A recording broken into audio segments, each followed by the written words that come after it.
there about 10 years ago over at Metroplex. Oh, yeah. And It was fantastic. Yeah. Yeah, no, and Athena's still over there. Matt Palmer's, I had him on the show recently. He's I think they just had a big old show at the Epic, Yeah. so good things that I'm hearing from those guys. But that's when my powerlifting journey was starting to kind of really roll. Right. I was at an impasse. I was hurting my back doing these like bump sessions, and I decided at that point that we were going with the powerlifting. So fast forward 6-7 years, I won a national championship. I'm 308 pounds. Don't mind me saying, I was large. I was in charge. I was jacked and juicy. And I get a call from kind of a wrestling local longtime guy in the scene named David Fuller. Ah, yes. The IHWE Madman. Yeah. And I know David from way back in the day. I was a little kid doing music at Tom Caizo's Texas Championship Wrestling. Wow. It's like 99, 2000.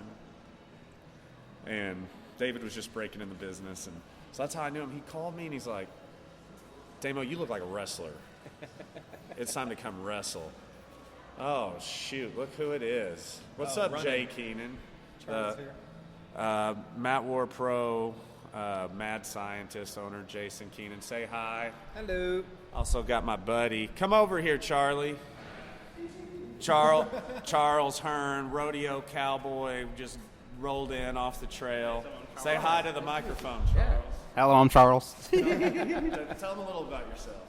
Entertain them. I ride broncs. My grandpa produces rodeos. I'm in the stockyards every weekend. I try and ride broncs. Sometimes I get bucked off, but that's what happens in rodeo. Hell yeah. Thanks, Charles. Well, anyway, this guy calls me. He says, you look like a wrestler. I find this place called Texas Roughhouse Wrestling, run by the 300-pound Manimal. I'm like, brother, you got to get me ready to go. So for 6 months, I wrestled 3 times a week. I was going to shows with a guy named Jamie Hawley. I own a lot. Getting some ring time before the shows. And I cut about 100 pounds. And here we are. Over the course of about a year and a half. That's slow and steady. Yeah. And we're here. Man. Now we're wrestlers. we're in Fort Worth, Texas at Matt War Pro, getting ready for Hell's Half Acre. Big stuff at Martin House Brewing. At One of Martin. our fabulous partners.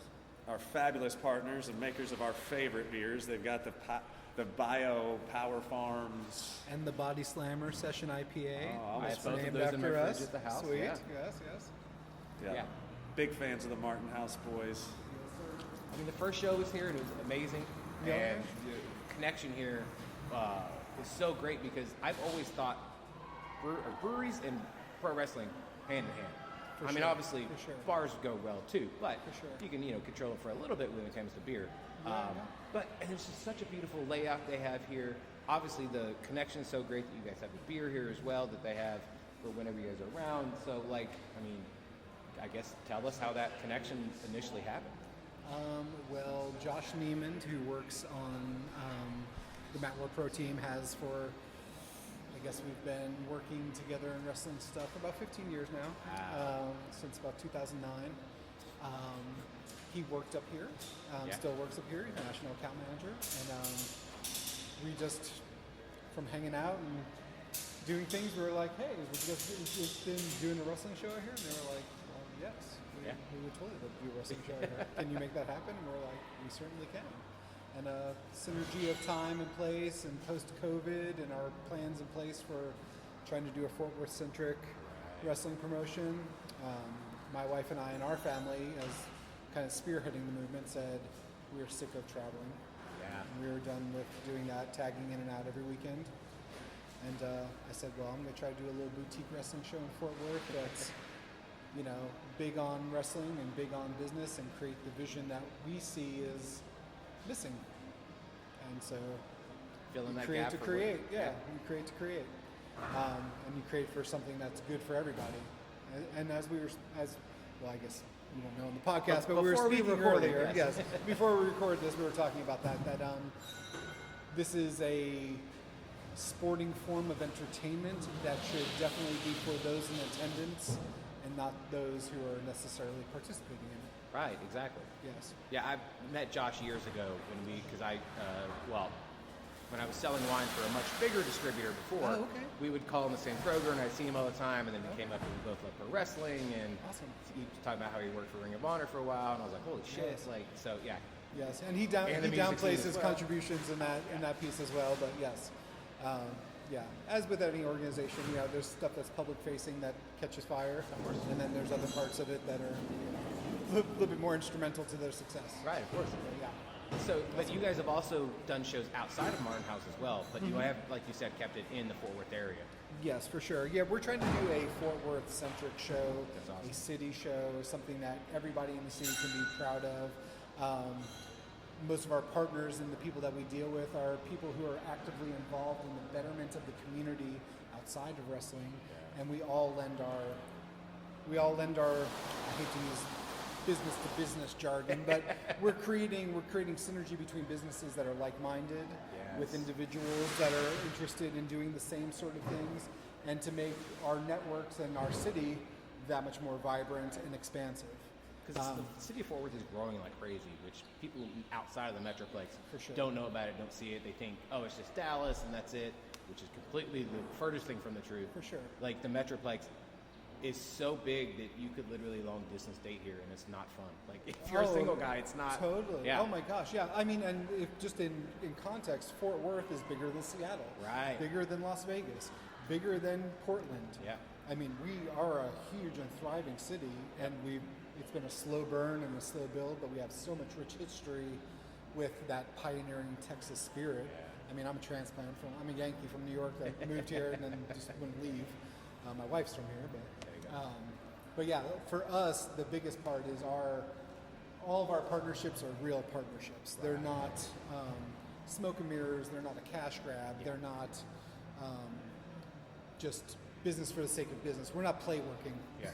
This is all like very serious. If you put in sweat equity, you get out of your relationships what you put into it, and I think that's been kind of the differentiating factor. That's why these shows are so beautiful. I mean, look at the city. We're like, The view here is so great, and it's not been untouched. So like Panther Island had one of the best views of downtown, for sure. and then they built like a giant fucking apartment complex and ruined it all for them. And but no, this place is consistently like, no, that's the most beautiful view of Fort Worth, and you get to see it at a brewery on a regular yeah, basis. and these shows are pretty fun. This is our only Saturday show ever, and our only Saturday show this year. So All right, because you guys normally do it on Friday. we always do Friday. Yeah. Yeah, we kind of view ourselves as especially in the city, it's a little bit different than the suburbs, a little bit different than the outer reaches areas.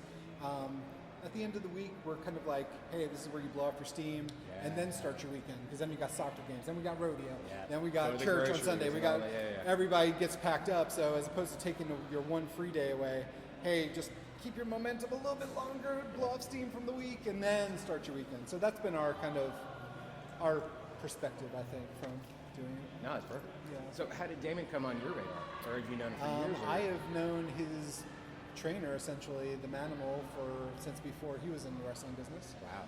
So 24 years, maybe now. Yeah. I've been a close friend of the family. And so once he said, hey, I've got some world-class powerlifters that are coming to train, and they totally get it, and they're athletes, and they're willing to put in the work, and they don't want to just sit idle. and it kind of just, I mean, honestly, everything is time and place. In life, everything is preparation to be ready for that one moment when they call your name. Right. And that's life and everything. So I'm a big person that's time and place. Don't force anything. If it happens, it happens. Right. And it just happened to be a lot of good synergy. I think it's just good people. I'm kind of one that, as I said before, I don't really like to speak, and I'm going to leave here in 2 seconds because I hate talking. But I mean, really, if you surround yourself with good people, good things come. Yes. And that's the biggest piece. I mean, people, and I'm going to say that's a big statement, because people in this world, as we were saying before, the internet's not real, but real life is real. Right. But sometimes people confuse the two, because All the time. Yeah, because the internet can be the parts of yourself that you really wish you were. And your real life friends and your real life allies and your people that you do business with, they're the people that check you on those things. Yes. And that's a development piece. I mean, I'm almost 50 years old. Yeah.